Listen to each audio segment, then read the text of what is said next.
ദൈവ തിരുനാമത്തിന് മഹത്വമുണ്ടാകട്ടെ. കർത്താവിൽ പ്രിയരെ, നമ്മുടെ കർത്താവും രക്ഷിതാവുമാകുന്ന യേശുക്രിസ്തുവിൻ്റെ ജനന പെരുന്നാളിലേക്ക് നാം അടുത്തുകൊണ്ടുകൊണ്ടിരിക്കുകയാണ്. നമ്മുടെ ചിന്തകളിലും ധ്യാനങ്ങളിലുമെല്ലാം ക്രിസ്തുവിൻ്റെ പിറവിയുടെ ഓർമ്മകൾ നിറഞ്ഞു നിൽക്കേണ്ട ഒരു കാലയളവാണ്. അതുപോലൊപ്പം തന്നെ നമ്മുടെ ജീവിതത്തിൽ ക്രിസ്തു ബന്ധത്തിലുള്ള രൂപാന്തരം വരുത്തുവാനും നമ്മുടെ കാഴ്ചപ്പാടുകളിലും മനോഭാവങ്ങളിലുമെല്ലാം ചില വ്യത്യാസങ്ങൾ രൂപപ്പെടുത്തുവാനും എല്ലാം ഈ കാലയളവ് മുഖാന്തരമാകേണ്ടതാണ്. വിശുദ്ധ നോയമ്പിൻ്റെ നാളുകളിലൂടെയും നമ്മൾ യാത്ര ചെയ്തുകൊണ്ടിരിക്കുന്നു. നോമ്പ് നോറ്റും പ്രാർത്ഥിച്ചും ക്രിസ്തുവിൻ്റെ പിറവി നമ്മുടെ ജീവിതങ്ങളിൽ എതിരേൽക്കാനായിട്ട് നാം തയ്യാറാകണം. ക്രിസ്മസ് എന്നത് യഥാർത്ഥത്തിൽ ബാഹ്യമായ ആഘോഷങ്ങളല്ല എന്ന തിരിച്ചറിവ് നമുക്കുണ്ടാകണം. ക്രിസ്തു ഈ ഭൂമിയിൽ മനുഷ്യനായി പിറന്നു വീണപ്പോൾ അത് വളരെ ശാന്തമായ ഒരു പിറവിയായിരുന്നു. അത് ഒരു ഉത്സവമായിട്ടല്ല കൊണ്ടാടപ്പെട്ടത് അല്ലെങ്കിൽ മനസ്സിലാക്കപ്പെട്ടത്. അത് ആരും തന്നെ മനസ്സിലാക്കിയില്ല എന്ന് വേണം കരുതാൻ. ക്രിസ്തുവിൻ്റെ പിറവി അത് അന്വേഷിച്ച് നടന്നവർക്കും അതുപോലെ ദൈവത്തിൻ്റെ വെളിപ്പാട് ലഭിച്ചവർക്കൊക്കെയാണ് അതിനെക്കുറിച്ചുള്ള ഒരു അറിവ് തന്നെ ഉണ്ടായുള്ളൂ എന്നുള്ളതാണ്. എന്നാൽ വാസ്തവത്തിൽ അത് ലോകരക്ഷകൻ്റെ പിറവിയല്ലേ? മശിഹായുടെ, യഹൂദൻ കാത്തിരുന്ന മശിഹായുടെ പിറവിയല്ലേ?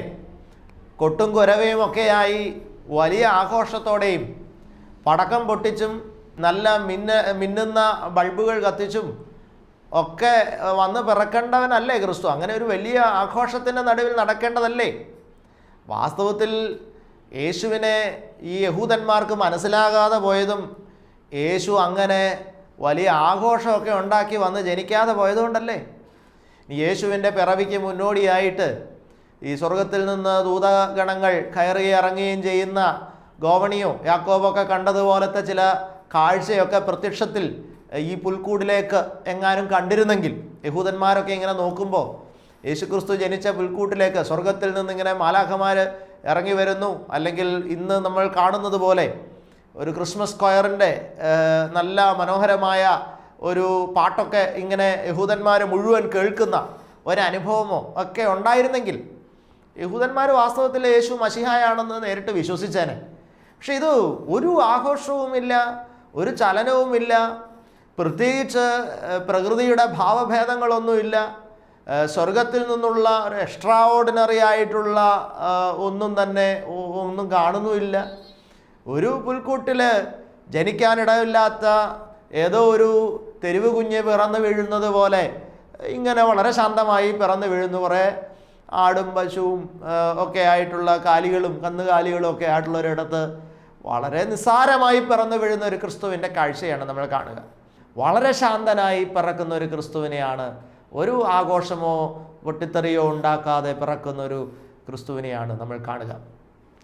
അനാദികാലം മുമ്പുള്ള പ്രവചനമാണ് ക്രിസ്തുവിൻ്റെ ജനനം. സ്ത്രീയുടെ സന്തതി സർപ്പത്തിൻ്റെ തല തകർക്കുമെന്ന് പറഞ്ഞ് പ്രപഞ്ചത്തിൻ്റെ ആദ്യ പ്രവചനം മുതൽ നിലകൊള്ളുകയാണ് ക്രിസ്തുവിൻ്റെ പിറവി എന്ന സത്യം. പക്ഷേ എന്നിട്ടും ഇത്രമേൽ പഴയ പ്രഖ്യാപനങ്ങളും പ്രവചനങ്ങളും ഉണ്ടായിരുന്നിട്ട് പോലും ക്രിസ്തുവിൻ്റെ ജനനം എന്ന് പറയുന്നത് എത്ര സിമ്പിളാണ്. ഈവൻ ക്രിസ്തുവിൻ്റെ പിറവിക്ക് ജന്മം കൊടുക്കുന്ന മാതാവും യൗസേപ്പ് പിതാവും പോലും ആ പിറവിയുമായി ബന്ധപ്പെട്ട് ഒരുപാട് പ്രശ്നങ്ങളിലൂടെയും സങ്കീർണതകളിലൂടെയും കടന്നു പോകുന്നതെല്ലാം നമ്മൾ കാണാൻ സാധിക്കുന്നുണ്ട് എന്നുള്ളതാണ്. പ്രിയപ്പെട്ടവരെ, ഇവിടെ പലപ്പോഴും നമ്മളൊക്കെ ചിന്തിക്കുന്ന ചില രീതികളുണ്ട്. ഇപ്പോൾ മാതാവും അതുപോലെ ജോസഫും കൂടെ പല വാതിലുകൾ, ചിത്രങ്ങളുടെയൊക്കെ വാതിലുകളൊക്കെ ചെന്ന് മുട്ടി അവിടെയൊന്നും യേശുവിന് പിറക്കാൻ ഇടം കൊടുത്തില്ല എന്നൊക്കെ പറയുമ്പോൾ പലപ്പോഴും ഞാനിങ്ങനെ ചിന്തിക്കാറുണ്ട്. ഒരു സ്വർഗത്തിലെ ഒരു മാലാഖ വിചാരിച്ചിട്ട് സത്രത്തിൽ സ്ഥലമില്ല എന്ന് പറയുന്നു. ഓക്കെ, ആ സത്രത്തിൽ താമസിക്കുന്ന ഒരാൾക്ക് അന്ന് വൈകുന്നേരം അവിടെ നിന്ന് മാറിപ്പോകാനുള്ള ഒരു സിറ്റുവേഷൻ ഉണ്ടാക്കാൻ പാടില്ലേ? ഒരു സത്രത്തിലൊരു റൂം ഫ്രീ ആക്കി കൊടുക്കാൻ ഉള്ള കഴിവില്ലാത്തവരാണ് ഈ സ്വർഗത്തിലെ മാലാഖമാർ. ദൈവപുത്രന് ജനിക്കാൻ സത്രത്തിലെ ഒരു റൂം ഫ്രീ ആക്കി കൊടുക്കാൻ പറ്റാത്ത ആൾക്കാരാണോ ഈ സ്വർഗത്തിലെ മാലാഖമാരെന്ന് എനിക്ക് തോന്നിയിട്ടുണ്ട്. എന്തായിരുന്നാൽ തന്നെ ഇവിടെയൊക്കെ കാണിക്കുന്ന കാര്യം, മനസ്സിലാകുന്ന കാര്യം എന്തെന്ന് വെച്ചാൽ, നമ്മളൊക്കെ പറയുന്ന ചില ദൈവിക ഇടപെടലുകളും ദൈവത്തിൻ്റെ യഥാർത്ഥമായ ഇടപെടലും തമ്മിൽ കുറേ വ്യത്യാസങ്ങളുണ്ട്. ദൈവത്തിൻ്റെ വലിയ ഇടപെടലുകളുടെ ഇടത്ത് നമ്മൾ കാണുന്നത് ഈ ക്രിസ്തുവിൻ്റെ പിറവി എന്ന് പറയുന്ന ചരിത്ര പ്രാധാന്യമുള്ള ആ ഇടപെടലിൻ്റെ സമയത്ത് ഇങ്ങനെയുള്ള സിറ്റുവേഷൻസൊക്കെ അനുകൂലമാക്കി എടുക്കുന്ന ഘടകങ്ങളൊന്നും പല സന്ദർഭത്തിലും നമ്മൾ കാണുന്നില്ല എന്നുള്ളതാണ്. ജനിച്ച് വീഴാറാകുന്ന സമയത്താണ് അവിടെ പേർവഴി ചാർത്തേണ്ട സമയമായത്. ഉടനെ തന്നെ അവിടെ സ്റ്റാറ്റസ് എടുക്കാൻ വേണ്ടിയിട്ട് ഈ പൂർണ്ണ ഗർഭിണിയായിരിക്കുന്ന മാതാവിനെ കൊണ്ട് പോകുന്നു. അപ്പോൾ നമ്മൾ ആണെങ്കിൽ എങ്ങനെ പറയും, ജനിക്കാറായ സമയത്ത് അവിടെ സ്റ്റാറ്റസ് എടുക്കണം, പേർവഴി ചാർത്തണമെന്ന് രാജാവിൻ്റെ ഡിക്ലറേഷൻ വന്നു. പക്ഷേ ദൈവത്തിൻ്റെ ആത്മാവ് ഇടപെട്ട് അത് 2 ആഴ്ചത്തേക്ക് എക്സ്റ്റെൻഡ് ചെയ്തു, പ്രസവം കഴിഞ്ഞിട്ട് ആക്കി മാറ്റി എന്നൊക്കെ. അവിടെയൊക്കെയാണ് നമ്മൾ ദൈവത്തിൻ്റെ. പക്ഷേ ഇവിടെ അങ്ങനെയല്ല. ആ പൂർണ്ണ ഗർഭിണിയായിരിക്കുന്ന മാതാവിനെ കൊണ്ട് ആ ഒരു ക്രിട്ടിക്കൽ മൊമെൻറ്റിൽ കഴുതക്കുട്ടിയുടെ പുറത്ത് ട്രാവൽ ചെയ്യുക എന്നുള്ളിടത്താണ് ദൈവത്തിൻ്റെ ഇടപെടൽ ഉണ്ടാകുന്നത്. അപ്പോൾ പ്രിയപ്പെട്ടവരെ, നമ്മൾ ദൈവത്തിൻ്റെ ഇടപെടൽ എന്ന് പറയുന്നതും യഥാർത്ഥത്തിൽ ദൈവത്തിൻ്റെ ഇടപെടൽ എന്ന് പറയുന്നതും തമ്മിൽ ഭയങ്കര അന്തരങ്ങളുണ്ട് എന്നുള്ളതാണ്. അതുകൊണ്ട് നമ്മുടെ കാര്യം സ്മൂത്ത് ആകുന്നിടത്തെല്ലാം ദൈവം ഇടപെട്ടതാണെന്നൊന്നും പറയാനൊന്നും പറ്റത്തില്ല എന്നുള്ളത് നമ്മൾ തിരിച്ചറിയേണ്ടതുണ്ട്. യഥാർത്ഥത്തിൽ ദൈവം ഇടപെട്ടതാണോ എന്ന് നമ്മൾ കണ്ടെത്തേണ്ടിയിരിക്കുന്നു നമ്മുടെ ജീവിതത്തിലെ ഓരോ അനുഭവങ്ങളിലും എന്നുള്ളത് വളരെ ശ്രദ്ധേയമാണ്. ഞാനിവിടെ നിങ്ങളോടൊന്ന് പങ്കുവയ്ക്കാൻ ആഗ്രഹിക്കുന്നത് ഒരു ചെറിയ സംഭവമാണ്. അത് വിശുദ്ധ കന്യകമറിയാം അമ്മയുടെയും അതുപോലെ എലിസബത്തിൻ്റെയും കൂടിക്കാഴ്ചയിലുള്ള ആ ക്രിസ്തുവിൻ്റെ പിറവിയോടനുബന്ധിച്ച്, യോഹന്നാൻ സ്നാപകൻ്റെ പിറവിയോടനുബന്ധിച്ച് നടക്കുന്ന വളരെ സിമ്പിളായിട്ടുള്ളൊരു ഫെല്ലോഷിപ്പിനെയാണ് ഞാനിവിടെ നിങ്ങളുടെ മുമ്പിൽ ഇന്ന് അവതരിപ്പിക്കാനായിട്ട് ആഗ്രഹിക്കുന്നത്.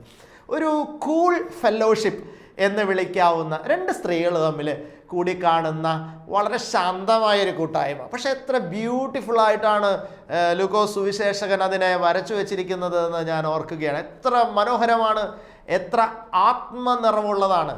പ്രിയപ്പെട്ടവരെ, ഈ എലിസബത്തും മറിയാമും 2 സ്ത്രീകൾ തമ്മിലുള്ള കൂട്ടായ്മ, കൂടിവരവ്. ഇവിടെ ഈ 2 സ്ത്രീകൾ തമ്മിൽ കൂടുന്നിടത്ത് ഭയങ്കര പരിശുദ്ധാത്മാവിൻ്റെ ഒരു ഇടപെടൽ, ഒരു കമ്മ്യൂണിയൻ ഉണ്ടാകുന്നു എന്നുള്ളതാണ്, ഒരു ഫെല്ലോഷിപ്പ് ഉണ്ടാകുന്നു എന്നുള്ളതാണ്.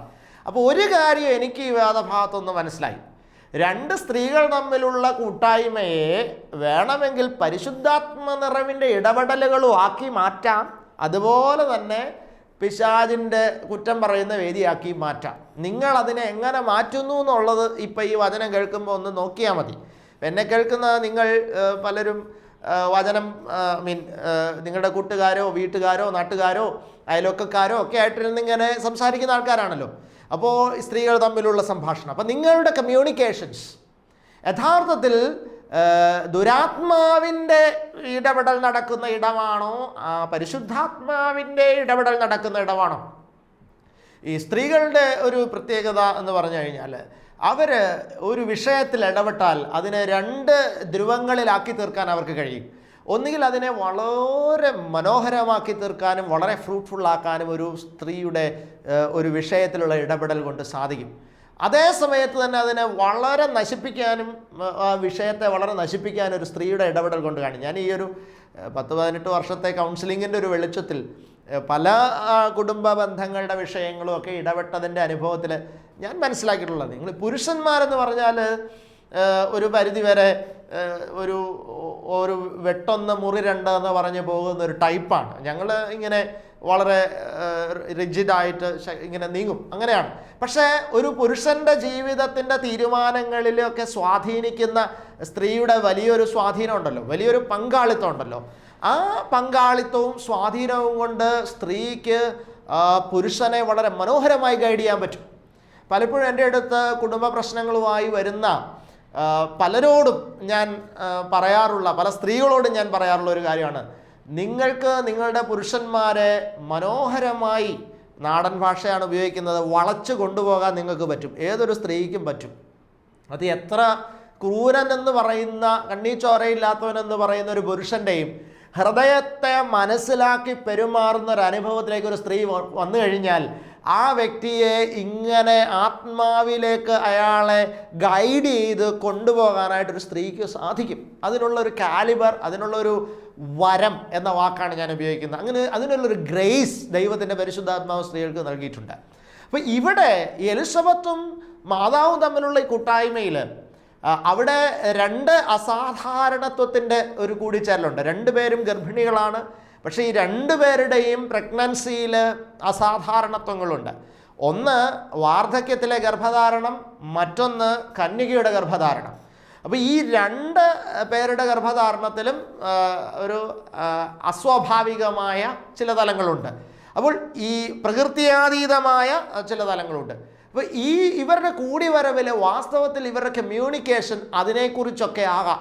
വാസ്തവത്തിൽ അവരുടെ ഈ പ്രകൃത്യാതീതമായ ഗർഭധാരണവുമായി ബന്ധപ്പെട്ട കമ്മ്യൂണിക്കേഷൻസൊക്കെ ആവും. പക്ഷേ ഇവിടെ അതൊന്നും അല്ല നടക്കുന്നത്. ഇവർ തമ്മിൽ സംസാരിക്കുമ്പോൾ ദൈവത്തിൻ്റെ ഇടപെടലിന് ഊന്നൽ കൊടുത്തുകൊണ്ടാണ് ഇവർ സംസാരിക്കുന്നത്. രണ്ടുപേരുടെയും ഗർഭധാരണത്തിൽ ദൈവത്തിൻ്റെ ഇടപെടലുണ്ട്. അതിൽ ഞങ്ങൾക്ക് കുഞ്ഞിനെ കിട്ടിയല്ലോ എന്ന സന്തോഷത്തിൻ്റെ പങ്കുവയ്ക്കലല്ല, ദൈവം ഞങ്ങൾക്ക് കൊച്ചിനെ തന്നല്ലോ എന്ന സന്തോഷത്തിൻ്റെ പങ്കുവയ്ക്കലല്ല, മറിച്ച് ദൈവം ഞങ്ങളുടെ ജീവിതത്തിൽ ഇടപെട്ടല്ലോ എന്ന സന്തോഷത്തിൻ്റെ പങ്കുവയ്ക്കലാണ് വാസ്തവത്തിൽ ഇവിടെ നടക്കുന്നത് എന്നുള്ളതാണ് എനിക്ക് ഏറ്റവും ശ്രദ്ധേയമാകുന്നത്. വിശുദ്ധ ലൂക്കോസിൻ്റെ സുവിശേഷം 1-ാം അധ്യായത്തിൻ്റെ 39 മുതലുള്ള വേദഭാഗത്തു നിന്നാണ് ഞാനിത് സംസാരിക്കുന്നത്. വിശുദ്ധ ലൂക്കോസ് 1:39 മുതലുള്ള വേദഭാഗം, 39 മുതൽ 45 വരെയുള്ള വേദഭാഗങ്ങളിൽ നിന്നാണ്. ആ നാളുകളിൽ മറിയ എഴുന്നേറ്റ് മലനാട്ടിലൊരു യഹൂദിയ പട്ടണത്തിൽ ബന്ധപ്പെട്ട് ചെന്ന് സഖറിയാവിൻ്റെ വീട്ടിലെത്തി എലിസബത്തിനെ വന്ദിച്ചു. കണ്ടോ, വാസ്തവത്തിൽ ഏത് സമയത്താണ് മാതാവ് പോകുന്നത്? എലിസബത്ത് 6 മാസം ഗർഭിണിയായിരിക്കുന്നു എന്നാണ് പറയുക. മാതാവ് ഗർഭിണി ആയതേ ഉള്ളൂ. മാതാവിനോട് എലിസബത്തിൻ്റെ ഗർഭധാരണം പറഞ്ഞത് മാലാഖയാണ്. ഗബ്രിയേൽ പറഞ്ഞു, എലിസബത്തിൻ്റെ ചാർച്ചക്കാരിയായ എലിസബത്ത് ഗർഭിണിയാണ്, മച്ചിയായിരുന്നു, അവൾക്ക് ഇത് 6-ാം മാസമാണെന്ന് പറഞ്ഞു. മാതാവ് എഴുന്നേറ്റ് ഓടുകയാണ് എലിസബത്തിൻ്റെ അടുത്തേക്ക്. ഇനി ഏറ്റവും അത്ഭുതപ്പെടുത്തുന്നത് ഈ പ്രഗ്നൻസിയുടെ ഫസ്റ്റ് സ്റ്റേജ് എന്ന് പറയുന്നത് സ്ത്രീകളെ സംബന്ധിച്ചിടത്തോളം ഒരുപാട് അസ്വസ്ഥതകളും ശാരീരിക ക്ഷീണവും പലതരത്തിലുള്ള ഇഷ്യൂസൊക്കെ ഉള്ള ഒരു കാലഘട്ടമാണ്. ഈ ഫസ്റ്റ് സ്റ്റേജിൽ ഏറ്റവും കൂടുതൽ റെസ്റ്റ്, അത് കഴിഞ്ഞൊരു 3-4 മാസമൊക്കെ ആയിക്കഴിഞ്ഞാൽ കുറച്ചുകൂടെ യാത്ര ചെയ്യാനൊക്കെ ഉള്ള ഒരു ആരോഗ്യം കുഴപ്പമില്ല, പിന്നെ ലാസ്റ്റ് ടൈമിലൊന്ന് ശ്രദ്ധിച്ചാൽ മതി. പക്ഷേ ഈ 6 മാസം ഗർഭിണിയായിരിക്കുന്ന എലിസബത്തിൻ്റെ അടുക്കലേക്ക് മാതാവ് ഓടിച്ചെല്ലുമ്പോൾ, ബന്ധപ്പെട്ട് ഓടിച്ചെന്നു എന്നുള്ള വാക്ക് അവിടെ എഴുതിയിട്ടുണ്ട്. അപ്പോൾ അതൊരു തിടുക്കത്തിൽ വളരെ വേഗത്തിൽ ഓടിച്ചെല്ലുമ്പോൾ അവിടെ തൻ്റെ ശാരീരികമായ അസ്കിതകളെ മാറ്റിവെച്ചിട്ട് ദൈവത്തിൻ്റെ ഇടപെടലുണ്ടായ തൻ്റെ ചാർച്ചക്കാരിയെ ചെന്ന് കാണാൻ, ദൈവത്തിൻ്റെ ഇടപെടലുണ്ടായ മറ്റൊരു വ്യക്തിയെ ചെന്ന് കാണാൻ മാതാവ് കാണിക്കുന്ന ഈ ഒരു തിടുക്കവും ആർജവും ഉണ്ടല്ലോ, അത് വാസ്തവത്തിൽ സ്വയം മറന്ന് മറ്റുള്ളവരെ സ്നേഹിക്കാനും കരുതാനുമുള്ള മാതാവിൻ്റെ ഹൃദയ വലിപ്പത്തിൻ്റെ ഒരു സൂചനയാണ്. അപ്പോൾ ഇതിനകത്ത് പറയാൻ ആഗ്രഹിക്കുന്നത് വളരെ സിമ്പിളായിട്ടുള്ളൊരു കാര്യമാണ്. നമ്മുടെ ഹൃദയത്തിൽ ഈ ഒരു ഹൃദയ വലിപ്പം ഉണ്ടോ എന്നുള്ളതാണ്. സ്വയം മറന്ന് മറ്റുള്ളവരിലുള്ള ദൈവിക ഇടപെടലിനെ അപ്രീഷിയേറ്റ് ചെയ്യാനും അതിന് ആശംസ അർപ്പിക്കാനും അതിൽ ശുശ്രൂഷിക്കാനും. മാതാവ് വെറുതെ പോയി ഒരു ആശംസ പറഞ്ഞിട്ട് തിരിച്ചു പോരല്ല പറയുന്നത്. പിന്നീട് നമ്മൾ വായിക്കുമ്പോൾ അതിൻ്റെ 56-ാമത്തെ വാക്യത്തിലേക്ക് വായിക്കുമ്പോൾ നമ്മൾ കാണുന്നത്, മറിയ ഏകദേശം 3 മാസം അവളോടുകൂടെ പാർത്തിട്ട് വീട്ടിലേക്ക് മടങ്ങിപ്പോയി എന്നാണ് പറയുന്നത്. അവളെ ശുശ്രൂഷിച്ച്, അവളോട് കൂടെ വസിച്ച്, അതായത് തൻ്റെ ജീവിതത്തിൽ ഒരു ദൈവത്തിൻ്റെ ഇടപെടലുണ്ടായപ്പോൾ ദൈവത്തിൻ്റെ ഇടപെടലുണ്ടായ മറ്റൊരു വ്യക്തിയുടെ ജീവിതത്തെ തേടിച്ചെന്നിട്ട് ആ ദൈവിക ഇടപെടലുണ്ടായ രണ്ടുപേരും തമ്മിലുള്ള ഫെല്ലോഷിപ്പിൽ കുറേ ദിവസങ്ങൾ ചിലവഴിക്കാൻ അവർ സന്നദ്ധരാകുന്നു എന്നുള്ളതാണ്. ഇത് വളരെ പ്രധാനപ്പെട്ട ഒരു കാര്യമാണ്. മാതാവിനെ സംബന്ധിച്ചിടത്തോളം അതൊരു ശാക്തീകരണവും ബലപ്പെടലുമായിരുന്നു എന്നുള്ളതാണ് എൻ്റെ ഒരു വിശ്വാസം. കാരണം എലിസബത്തിനോടൊപ്പമുള്ള ഫെല്ലോഷിപ്പ്, ദൈവിക ഇടപെടൽ ഉണ്ടായ എലിസബത്ത്, എന്തുകൊണ്ടാണ് മാതാവ് ഓടിപ്പോയി അവളോട് താമസം? ഞാൻ വിശ്വസിക്കുന്ന ഒരു കാര്യമുണ്ട്, ഞാൻ നിങ്ങളോട് പറയാം, ശ്രദ്ധിച്ച് കേൾക്കണം. ഒരു വലിയൊരു ആശയമൊന്നുമല്ല, പക്ഷെ വളരെ ക്യൂട്ടായിട്ടുള്ള ഒരു റെവലേഷനാണ് എനിക്ക് ബോധ്യപ്പെടുന്നത്. എൻ്റെ ലൈഫിൽ ഒരു ദൈവിക ഇടപെടൽ ഉണ്ടായിട്ടുണ്ടെങ്കിൽ വേറൊരു ദൈവിക ഇടപെടൽ ഉണ്ടായ ആൾക്ക് അത് പറഞ്ഞാൽ മനസ്സിലാവുള്ളൂ എന്നുള്ളതാണ്. പ്രിയപ്പെട്ടവരെ, അതൊരു വളരെ പ്രധാനപ്പെട്ട ഒരു കാര്യമാണ്. എൻ്റെ ലൈഫിൽ ദൈവം ഇടപെട്ടു കണ്ടോ, ദൈവത്തിൻ്റെ ഒരു ഇൻ്റർഫിയറൻസ് എൻ്റെ ലൈഫിലുണ്ടായി, എൻ്റെ ജീവിതത്തെ പിടിച്ചു കുലുക്കി. അത് നിങ്ങൾ പോയി ലോക മനുഷ്യരോടൊന്നും പറഞ്ഞു കഴിഞ്ഞാൽ അവർക്കൊന്നും മനസ്സിലാവുകയില്ല. അതേ സമയത്ത് ഇതുപോലെ ദൈവം ഇടപെട്ട വേറെ ആരെങ്കിലും ഉണ്ടെങ്കിൽ അവരോട് പോയി പറയുമ്പോൾ ഉണ്ടല്ലോ, അത് അവർക്ക് മനസ്സിലാവും. അപ്പം മാതാവ് എലിസബത്തിൻ്റെ കൂടെ പോയി താമസിച്ചതിൻ്റെ ഒരു കാരണമാണ് എനിക്ക് തോന്നുന്നത്, ബൈബിളിൽ എഴുതിയിട്ടൊന്നുമില്ല, മാതാവ് പരിശുദ്ധാത്മാവിനാൽ ഗർഭവതിയായ ആ ഒരു അനുഭവവുമായി ബന്ധപ്പെട്ട ഗബ്രിയേലിൻ്റെ ഇടപെടലുകളും ആത്മാവിലുള്ള ഗർഭധാരണവും മാതാവ് അനുഭവിക്കുന്ന ഒരു ആത്മീക ആനന്ദമൊന്നും ആർക്കും പറഞ്ഞിട്ട് മനസ്സിലാകുന്നുണ്ടാവില്ലേ അവിടെ. എന്നിട്ട് എലിസബത്തിൻ്റെ അടുത്തോട്ട് പോവുക. എന്താ, എലിസബത്തിൻ്റെ അടുത്ത് ദൈവം ഇടപെട്ടതാണ് എന്ന് ഗബ്രിയേൽ പറഞ്ഞിട്ടുണ്ട്. കണ്ടോ, അവൾ മച്ചിയായിരുന്നു, അവൾക്ക് 6-ാം മാസമാണ്, ദൈവത്തിൻ്റെ ഇടപെടൽ. അപ്പോൾ മാതാവിന് ബോധ്യപ്പെട്ടു, എലിസബത്തിന് പറഞ്ഞാൽ മനസ്സിലാവും എൻ്റെ കാര്യം. കാരണം എന്താ, എൻ്റെ ലൈഫിൽ ദൈവം ഇടപെട്ടതുപോലെ എലിസബത്തിൻ്റെ ലൈഫിലും ദൈവം ഇടപെട്ടിട്ടുണ്ട്. അതുകൊണ്ട് എൻ്റെ ആത്മീയാനന്ദം, ഞാൻ അനുഭവിക്കുന്ന ആത്മീയ സന്തോഷം എലിസബത്തിന് പറഞ്ഞാൽ മനസ്സിലാവും എന്നാണ് മാതാവിൻ്റെ ഹൃദയത്തിൽ വരുന്ന ചിന്ത. അതുകൊണ്ട് എലിസബത്തിൻ്റെ അടുത്ത് പോയിട്ട് എലിസബത്തിനോട് കാര്യം പങ്കുവയ്ക്കുന്നതായിട്ടാണ് നമുക്കിവിടെ മനസ്സിലാക്കാനായിട്ട് കഴിയുന്നത്. പ്രിയപ്പെട്ടവരെ, എത്ര ബ്യൂട്ടിഫുള്ളാണ് ആ ഒരു തിരിച്ചറിവ്. എന്നിട്ട് വെറുതെ വർത്തമാനം പറയുകയല്ല, അവിടെ എലിസബത്തിൻ്റെ കൂടെ 3 മാസം ഒരുമിച്ച ഫെല്ലോഷിപ്പ്. ഈ 3 മാസം ഇവർ രണ്ടുപേരും ദൈവിക ഇടപെടലുകളുടെ ആ കൂട്ടായ്മയിൽ പരസ്പരം ദൃഢപ്പെടുകയായിരുന്നു എന്ന് വേണം കരുതാൻ, പരസ്പരം ശക്തിപ്പെടുകയായിരുന്നു എന്ന് വേണം കരുതാൻ. പ്രിയപ്പെട്ടവരെ, നമ്മൾ മനസ്സിലാക്കേണ്ട ഒരു പോയിൻ്റാണിത്. നമ്മളുടെ ജീവിതത്തെ സംബന്ധിച്ചിടത്തോളം വളരെ പ്രധാനപ്പെട്ട ഒരു സന്ദേശം ഇതിൻ്റെ അകത്തുണ്ട്. ഞാൻ ഈ വേദഭാഗത്തൊരു ഒരു ഒരു കാര്യം കണ്ടെത്തി. അത് വേറൊന്നുമല്ല, നമ്മൾ മനസ്സിലാക്കേണ്ട ഒരു കാര്യമാണ്, സഖറിയ ഈ സമയത്തൊരു പ്രശ്നത്തിലാണ്. നമുക്കറിയാം, എലിസബത്ത് ഗർഭിണിയായ സമയത്ത് സഖറിയ മിണ്ടാതായതാണ്. പിന്നെ യോഹന്നാൻ ഉണ്ടായിട്ട് പേരിടുന്ന സമയത്താണ് സഖറിയ മിണ്ടുന്നത്. അപ്പോൾ എലിസബത്തിൻ്റെ അടുത്തേക്ക് മാതാവ് കടന്നു വെല്ലുന്ന സമയം സഖറിയായ്ക്ക് അടി കിട്ടിയേച്ചിരിക്കുന്ന സമയം, സഖറിയയുടെ സംസാര ശക്തിയൊക്കെ ബ്ലോക്ക് ചെയ്ത് വെച്ചിരിക്കുന്ന സമയത്താണ് എലിസബത്തിൻ്റെ അടുത്തേട്ട് മാതാവ് ഓടി ചെല്ലുന്നത് എന്നുള്ളത് ശ്രദ്ധേയമാണ്. പ്രിയപ്പെട്ടവരെ, അവിടെ എലിസബത്ത് ഈ സഖറിയായുടെ ജീവിതാനുഭവം, സഖറിയായ്ക്കുണ്ടായ ശിക്ഷ വാസ്തവത്തിൽ അവരുടെ ഹൃദയത്തെ വിഷമിപ്പിച്ചിട്ടുണ്ടാവാം.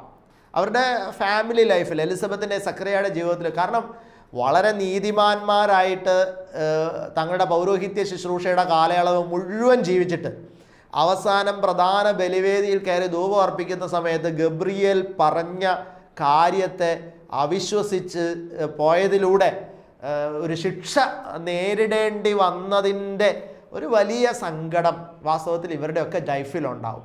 ഇവിടെയാണ് മാതാവ് ചെന്ന് ഇവരൊരുമിച്ചുള്ള 3 മാസത്തെ താമസത്തിലും പങ്കുവെക്കലിലും തീർച്ചയായിട്ടും ആ ദൈവിക ഇടപെടലിനെ ശക്തിപ്പെടുത്തുന്ന കമ്മ്യൂണിക്കേഷൻസ് അവരുടെ ഇടയിൽ ഉണ്ടായിട്ടുണ്ട്. അവർ പരസ്പരം ധൈര്യപ്പെടുത്തുകയായിരുന്നു എന്ന് വേണം കരുതാൻ.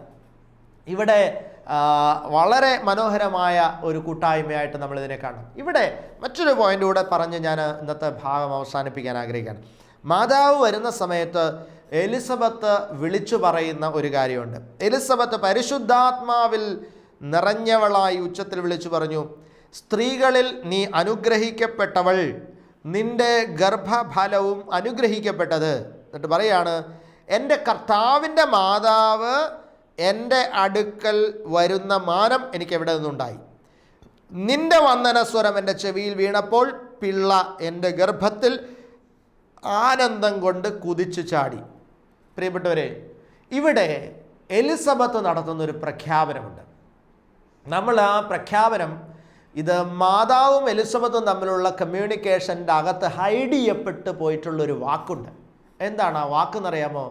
കർത്താവ് എന്ന് യേശുക്രിസ്തുവിനെ എലിസബത്ത് വിളിക്കുകയാണ്. യേശുക്രിസ്തുവിനെ കർത്താവ് എന്ന് എലിസബത്ത് വിളിക്കുകയാണ്. എൻ്റെ കർത്താവിൻ്റെ അമ്മ എൻ്റെ അടുക്കൽ വരാൻ ഭാഗ്യമുണ്ടായി എന്ന ആ ഡിക്ലറേഷൻ്റെ അകത്ത് ഒളിഞ്ഞു കിടക്കുന്ന മർമ്മപ്രധാനമായൊരു കാര്യമാണ്, കർത്താവായി മാതാവിൻ്റെ ഉദരത്തിലുള്ള യേശുക്രിസ്തുവിനെ എലിസബത്ത് ഡിക്ലെയർ ചെയ്തു, തൻ്റെ ലൈഫിൻ്റെ കർത്താവ്. അതാണ് പറഞ്ഞത്, എൻ്റെ കർത്താവിൻ്റെ അമ്മ. കണ്ടോ, എൻ്റെ കർത്താവിൻ്റെ അമ്മ എന്ന വാക്കിലൂടെ എന്താണ് സംഭവിക്കുന്നത്? എൻ്റെ കർത്താവ് എന്ന് പറയുന്നതിലൂടെ യേശുക്രിസ്തുവിനെ എലിസബത്ത് സ്വന്തം രക്ഷിതാവും കർത്താവുമായി വിശ്വസിച്ച് സ്വീകരിച്ച് ഏറ്റുപറഞ്ഞു. അങ്ങനെ ഒരു ഡിക്ലറേഷൻ അവിടെ നടന്നു.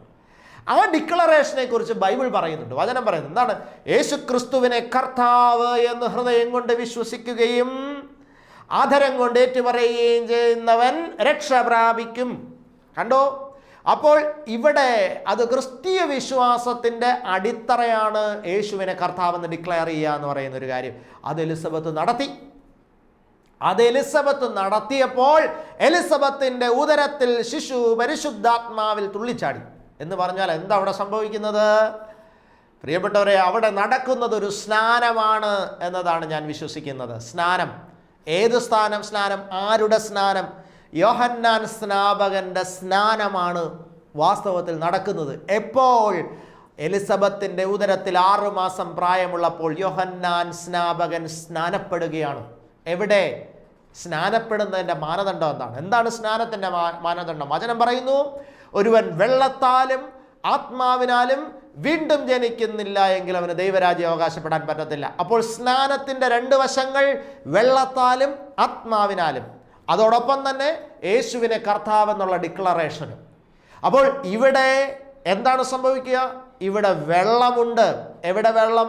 അമ്മയുടെ ഉദരത്തിൽ ഒരു കുഞ്ഞ് കിടക്കുന്നത് ഫ്ലൂയിഡിനകത്താണ്. വെള്ളത്തിൻ്റെ പ്രസൻസ് ഉണ്ട്. വെള്ളത്തിലാണ് കുഞ്ഞ് കിടക്കുന്നത്. അതുപോലെ തന്നെ ആത്മാവിൻ്റെ സജീവ വ്യാപാരമുണ്ട്. അതവിടെ പറയുന്നുണ്ട്, പരിശുദ്ധാത്മാവിൽ നിറഞ്ഞ് എന്ന് പറയുന്നുണ്ട്. അപ്പോൾ സ്നാനവുമായി ബന്ധപ്പെട്ട 3 മാനദണ്ഡങ്ങൾ അവിടെ പൂർത്തീകരിക്കപ്പെടുന്നു. 1, യേശുവിനെ കർത്താവെന്ന് ഡിക്ലയർ ചെയ്തു. 2, അവിടെ വെള്ളത്തിൻ്റെ പ്രസൻസ്. 3, ആത്മാവിൻ്റെ പ്രസൻസ്. ആ ശിശു പരിശുദ്ധാത്മാവിൽ ഈ വെള്ളത്തിനകത്ത് ഉദരത്തിലെ ഫ്ലൂയിഡിൽ കിടന്ന് കുതിച്ചുചാടി എന്ന് പറഞ്ഞാൽ ജോൺ ദ ബാപ്റ്റിസ്റ്റിൻ്റെ സ്നാനമാണ് നടന്നത്. ഒരിക്കൽ യേശുവിനെ വിമർശിക്കാൻ ചില യഹൂദന്മാർ വന്നപ്പോൾ യേശു അവരോട് ചോദിച്ച ഒരു മറുചോദ്യമാണ്. ഞാൻ നിങ്ങളോടൊരു മറുചോദ്യം ചോദിക്കട്ടെ, നീ എന്ത് അധികാരത്തിൽ അത് ചെയ്യുന്നു എന്ന് ചോദിച്ചപ്പോൾ യേശു തിരിച്ചു ചോദിച്ചു, എന്താ? ഞാൻ നിങ്ങളോടൊരു ചോദ്യം ചോദിക്കട്ടെ, യോഹന്നാന്റെ സ്നാനം സ്വർഗത്തിൽ നിന്നോ മനുഷ്യരിൽ നിന്നോ? പ്രിയപ്പെട്ടവരെ, യോഹന്നാന്റെ സ്നാനം നടന്നത് ഈ അമ്മയുടെ ഉദരത്തിൽ 6 മാസം പ്രായമുള്ള സമയത്ത് എലിസബത്ത് യേശുവിനെ കർത്താവെന്ന് ഡിക്ലയർ ചെയ്തു. ഉള്ളിൽ ശിശു കുതിച്ചുചാടി. പ്രിയപ്പെട്ടവരെ, ഈ സിമ്പിൾ ആയിട്ടുള്ള ഒരു ഫെല്ലോഷിപ്പിൽ, ഒരു കൂട്ടായ്മയിൽ വലിയ ദൈവാനുഭവങ്ങൾ രൂപപ്പെടുകയാണ്. പിന്നീട് മാതാവിൻ്റെ പാട്ടൊക്കെ വളരെ ശക്തമായി അതിനകത്ത് എഴുതി വെച്ചിട്ടുണ്ട്, നമുക്കറിയാം. ഒരു വലിയ ആത്മനിറവിൻ്റെ ഒരു ആത്മീയ കൂട്ടായ്മയുടെ ഒരു അനുഭവം. നമ്മുടെ കൂട്ടായ്മകൾ ഇങ്ങനെയാകണം. നമ്മുടെ കുടുംബത്തിൻ്റെ കൂട്ടായ്മകൾ ഇങ്ങനെയാകണം. നമ്മൾ വ്യക്തികളുമായിട്ടുള്ള കൂട്ടായ്മകൾ ഇങ്ങനെയാകണം. പ്രിയപ്പെട്ടവരെ, ദൈവത്തിൻ്റെ ഇടപെടലൊന്നും ലോക മനുഷ്യന് പറഞ്ഞാൽ മനസ്സിലാകുകയല്ല. അത് ദൈവം ഇടപെട്ട വേറൊരുത്തനോട് പോയി പറയുമ്പോഴാണ് അതിൻ്റെ ആഴം അവന് മനസ്സിലാകുക. നമുക്ക് വളരെ മനോഹരമായ ഇങ്ങനെയുള്ള ഫെല്ലോഷിപ്പുകൾക്ക് വേണ്ടി ആഗ്രഹിക്കാം. ഈ ക്രിസ്മസ് കാലയളവൊക്കെ നമുക്കറിയാം, ഫെല്ലോഷിപ്പുകളുടെ കൂടിവരവുകളുടെ ഒക്കെ കാലഘട്ടമാണ്. പരസ്പരം ബന്ധുക്കളൊക്കെ വിസിറ്റ് ചെയ്യുന്നു, കേക്കുകളൊക്കെ കൈമാറുന്നു, അതുപോലെ തന്നെ റിലേറ്റീവ്സിൻ്റെ വീടുകളിലൊക്കെ പോകുന്നു, വെക്കേഷൻ ദിനങ്ങളിലൊക്കെ പരസ്പരം ഫെല്ലോഷിപ്പ് ശക്തിപ്പെടുത്തുന്നു. അപ്പോൾ പ്രിയപ്പെട്ടവരെ, ഈ ഫെല്ലോഷിപ്പുകളെല്ലാം തന്നെ നിങ്ങളുടെ ജീവിതത്തിൽ എലിസബത്ത് മേരി ഫെല്ലോഷിപ്പ് പോലത്തെ ആത്മനിറവുള്ള കൂട്ടായ്മകളായി മാറാൻ ഈ ക്രിസ്മസിന് ഒരുങ്ങുന്ന കാലയളവുകൾ മുഖാന്തരമായി തീരട്ടെ എന്ന് ആശംസിച്ചുകൊണ്ട് വചന ശുശ്രൂഷ അവസാനിപ്പിക്കുന്നു. നമുക്ക് പ്രാർത്ഥിക്കാം. കരുണാസമ്പന്നനായ തമ്പുരാനെ, കേൾപ്പിച്ച വചനങ്ങൾക്കായി സ്തോത്രം. സത്യത്തിൻ്റെ വെളിച്ചത്തിലേക്ക് ഞങ്ങളെ നയിക്കണമേ. ജീവൻ്റെ വചനം ഞങ്ങൾക്ക് തന്നുവല്ലോ. എലിസബത്തും മാതാവും തമ്മിലുള്ള കൂട്ടായ്മയുടെ സൗന്ദര്യവും മനോഹാരിതയും അവിടെ നടന്ന ദൈവിക ഇടപെടലുകളും എല്ലാം ഞങ്ങൾ മനസ്സിലാക്കി. തമ്പുരാനെ, ഞങ്ങളുടെ കൊച്ചു കൂട്ടായ്മകളിലും അവിടുന്ന് ഇടപെടണമേ. ഞങ്ങളുടെ കുടുംബ കൂട്ടായ്മകളിലും അവിടുത്തെ സാന്നിധ്യം ഉണ്ടാകണമേ. ഞങ്ങൾ പരസ്പരം ദൈവിക ഇടപെടലുകൾ പങ്കുവെച്ച് ശക്തിപ്പെടുത്തുന്ന ആത്മീയ കൂട്ടായ്മകളുള്ളവരായി ഞങ്ങളെ അവിടുന്ന് രൂപാന്തരപ്പെടുത്തണമേ. വിശുദ്ധ മാതാവേ, സകല വിശുദ്ധരെ ഞങ്ങൾക്ക് വേണ്ടി അപേക്ഷിക്കണമേ. പിതാവിൻ്റെയും പുത്രൻ്റെയും പരിശുദ്ധാത്മാവിൻ്റെയും നാമത്തിൽ തന്നെ. ആമേൻ.